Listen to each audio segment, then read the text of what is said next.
Welcome to the deep dive. Today we're looking at something pretty interesting, the Vietnamese economy.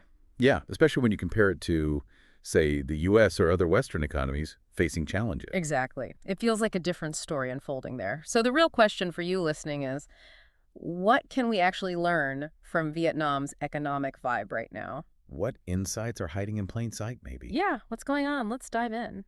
Well, the first thing that jumps out from what we've seen is just the sheer difference in mindset compared to the U.S., for example. How so? There's sometimes a reluctance towards certain kinds of manual work here. Hmm. But in Vietnam, our sources talk about a really powerful hustle culture. Okay, hustle culture. What does that look like on the ground? A lot of it seems tied to the cost of living, which is significantly lower. Right, that makes a huge difference. It's not just about cheaper rent, is it? No, not at all.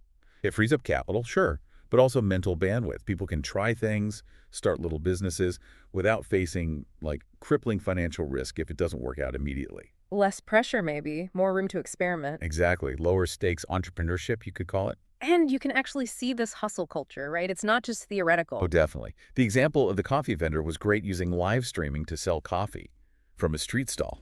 Imagine that, just setting up shop and boom, live video reaching customers directly. That's pretty advanced in a way. It really is. Or think about uh, motorbike repair guys offering mobile services through Zalo or Facebook, Hmm. finding customers wherever they are. Or people selling homemade food through neighborhood online groups. It's very proactive. Very entrepreneurial, yes. And that feeds right into this huge digital wave that's happening there. Ah, the digital transformation aspect. Tell us about that. Well, widespread 5G access is a big piece of it. It's not just about faster TikTok videos. Right. What does it enable them? It genuinely enables remote work in new ways, even for smaller players. And it allows people to monetize content. We're seeing travel vloggers based there, online tutors, Reaching global audiences from Vietnam. precisely, because the infrastructure is actually there to support it. And e-commerce is massive too, I gather. Not just Amazon, but local platforms. Yeah, things like TikTok Shop, Shopee Live, Hmm. they're huge. And it's not just big companies. You mean individuals are using it effectively? Totally. People live streaming cooking street food and selling it right then and there, Mhm. or small family workshops showing off handicrafts live online. Wow. So it's kind of democratizing commerce. In a way, yes. Yeah. Much more direct to consumer, even for micro businesses. Okay, let's tie this back to the cost thing. If the cost of living is low and you have this digital hustle, what does that mean for money itself? Like $1 or even $1 million? That's where it gets really interesting. The purchasing power is just different. Our sources suggest maybe $1 million could stretch potentially 10 times further than in many Western cities. 10 times. That's significant. It is.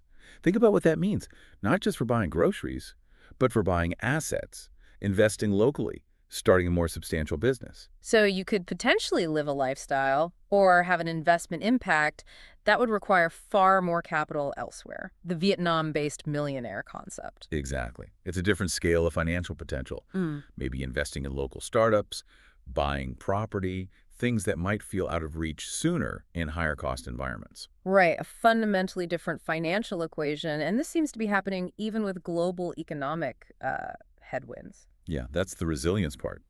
Vietnam's GDP growth has stayed pretty strong, like 8–10% reported in some periods, even when facing things like significant U.S. tariffs. How did they manage that? Those tariffs were quite high, weren't they? Something like 46%? They were substantial, yes. It points to an ability to adapt, shifting export strategies, finding new markets, maybe focusing on different products. And the workforce is adapting too. You mentioned tech. Definitely. The IT services sector is growing. Vietnam's becoming a real hub for software development, tech outsourcing. It shows the workforce isn't static. So there's a general feeling of optimism, of growth, despite external pressures. That seems to be the takeaway from the sources, yes. A sense of forward momentum. Okay, so let's sort of wrap this up for you listening. What we're seeing in Vietnam is this interesting mix.